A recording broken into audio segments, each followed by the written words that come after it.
Hello and welcome to Newsbeats on Internet Television International. I am Oluchi Madu. In the news today, first ever World Cup in Africa kicks off in South Africa today. Dubai revokes Ibori's bail and traditional leader deposed over wife battery. All these and more coming shortly.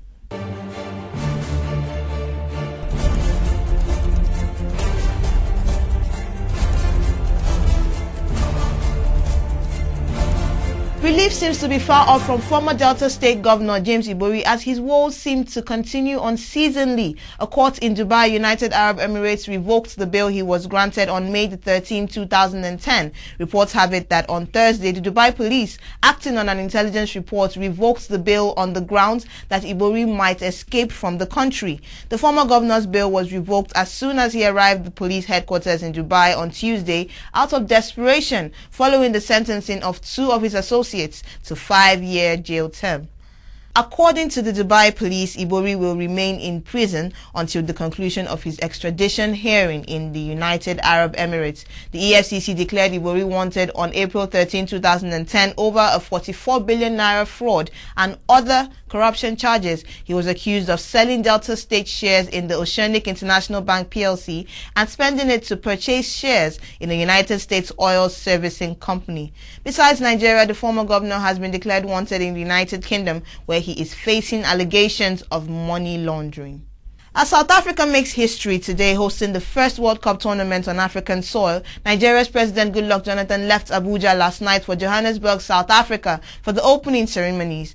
South African President Jacob Zuma specifically invited Jonathan to the event. When FIFA awarded the tournament to South Africa some 6 years ago, many in the West felt that the World Football Governing Body had made a big mistake. Despite this skepticism, FIFA President Sepp Blatter stood behind South Africa, insisting that they would not only be ready on time, but would organize an impressive tournament. Now, after massive renovation works across the country with billions of dollars spent, the country is ready to host the world's most prestigious football tournament. The opening musical concert for the World Cup, which held yesterday at about 9 p.m. local time, featured international artists like Alicia Keys, John Legend, Angelique Kidjo, Kanan, and the Black Eyed Peas. On a sad note, the great-granddaughter of former South African President Nelson Mandela died in a car crash while leaving the concert. Condolence messages have since been pouring in for the Mandela family. The Nigerian and the United States of America governments have resolved to work together in efforts to solve Nigeria's power generation and distribution problem. Yesterday, officials of the two governments inaugurated an energy and investment working group in Washington, D.C. The inauguration took place during a 2-day bilateral talk on energy and investment at the U.S. Department of State. The group will discuss issues affecting Nigeria's energy sector and proffer suggestions on energy investment challenges and opportunities that would serve as a catalyst to the development of the sector.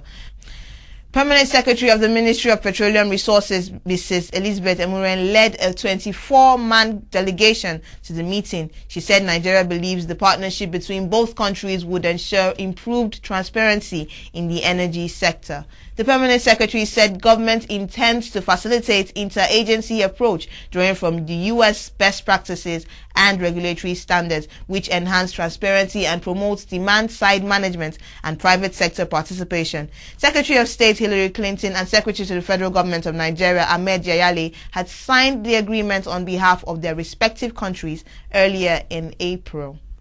After so much media attention trailing the recent public brawl between the Deji of Akure, Oba Oluwadare Adesina, and his estranged wife, Olori Bolanle Adesina, the Ondo State government deposed the Deji yesterday, Thursday, the 10th of June. The Commissioner for Information, Mr. Ronti Akerele, while addressing newsmen after State Executive Council meeting, said the state government had to take its decision and explore the possibilities under the law of the land with a view to protecting the interests of the people of the state. He, however, urged people to go about their daily duties without any fear of molestation, saying the government had urged the security agencies to arrest whoever wants to act in a manner that would lead to a breakdown of law and order. He also said the monarch has been moved to an unknown location pending further decisions on him by the security agencies as relates to the criminal aspect of his action.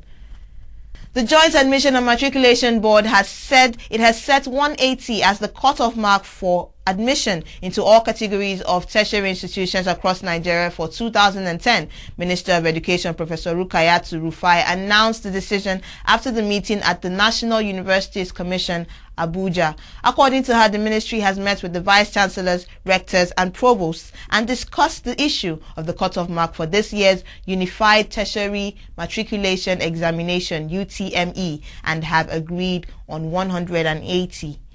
The cutoff mark affects all the candidates that sat for the first conducted UTME on April the 17th. The minister also directed JAMB to publish the list of candidates of educationally disadvantaged states to facilitate the process of identification. The registrar of JAMB, Professor Dibu Ojerinde, while speaking on the issue, also enjoined universities to adhere to their admission quota or risk the revocation of their licenses.